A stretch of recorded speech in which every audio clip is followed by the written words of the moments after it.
Authentically Wrong. Lecture number 5. Logic agrees.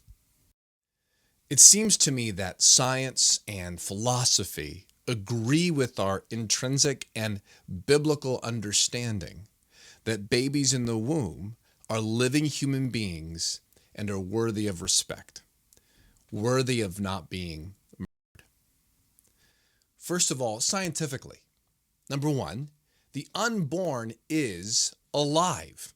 They have biological growth. There really should not be any debate about whether the unborn is alive or not, but for the sake of argument, let's say we did not know if the unborn is alive or not. Would that justify abortion? Well, of course not.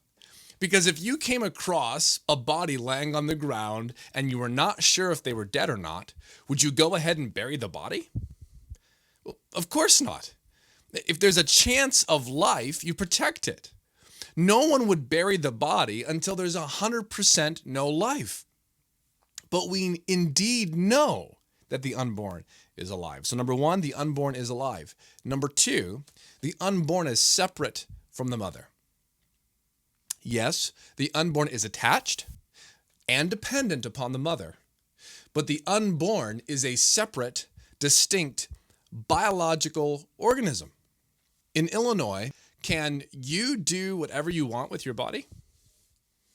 I mean, could you go streaking all the way home just because you wanted to without any repercussions? Well, no. First, people had to suffer seeing that. Sorry. And secondly, you could end up in jail for up to a year and pay a fine of up to $2,500. You cannot do whatever you want with your body.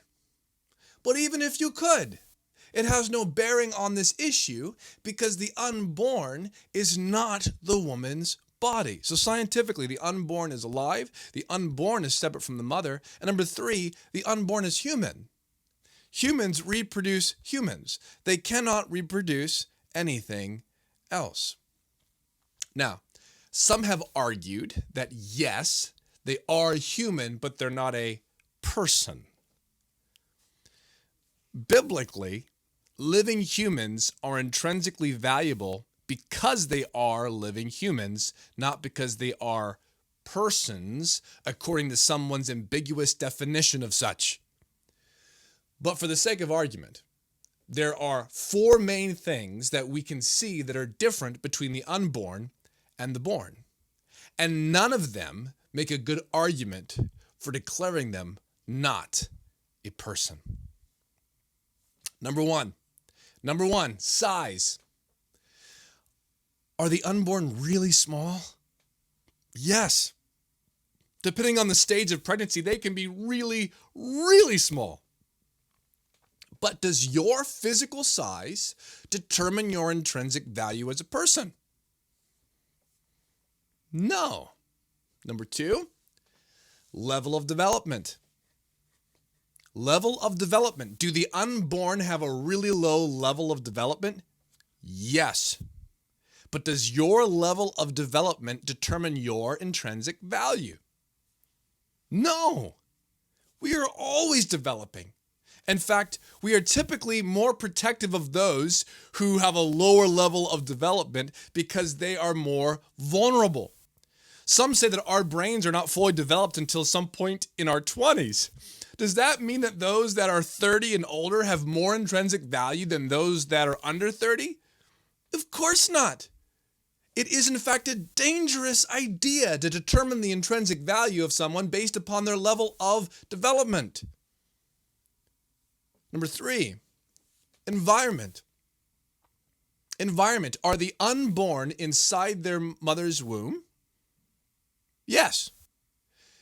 Does our location determine our intrinsic value as a person?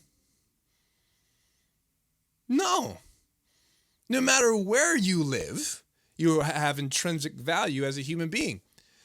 Miraculously, in July 2020, the youngest surviving baby to be born prematurely was born at 21 weeks, almost 19 weeks early. The doctors worked heroically to successfully save the life of this child. It's an amazing story, and I encourage you to look it up. But imagine if after saving and stabilizing a child like this, if a doctor were to then intentionally walk up to this child and kill him, what would you call that? You would call it murder. So take the same doctor, same act of taking his life, same child, same age, but change the baby's location to inside the mother, and all of a sudden it's now legal and supposedly moral. Think about this for a moment. This is not okay. Number 4, degree of dependency. Degree of dependency. Is the unborn uniquely dependent upon the mother? Yes. If you are dependent upon others to keep you alive, does that determine or change your intrinsic value as a person? No. If someone is dependent upon a kidney machine, are they less than a person? If we had a severe winter, which happens, and you happen to be out in the evening plowing or shoveling snow, and you come across an abandoned 2-year-old freezing to death in the snow, because they are dependent upon you to save their life, does that make them of less value, or does it mean that they don't have a right to life? Or would you find it a moral duty to try and save their life? So yes, there are differences between the unborn and born, but the differences are not significant or convincing enough to take away their so-called personhood and right to life. Some have said, but the unborn doesn't look human. What? First of all, yes, they do.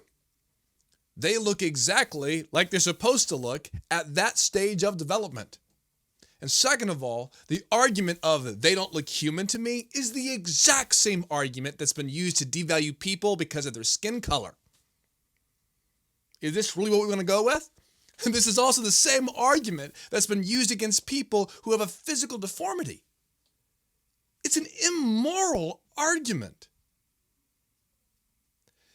We know intrinsically, biblically, scientifically, philosophically, and experientially that unborn babies are humans made in the image of God that deserve to be protected and not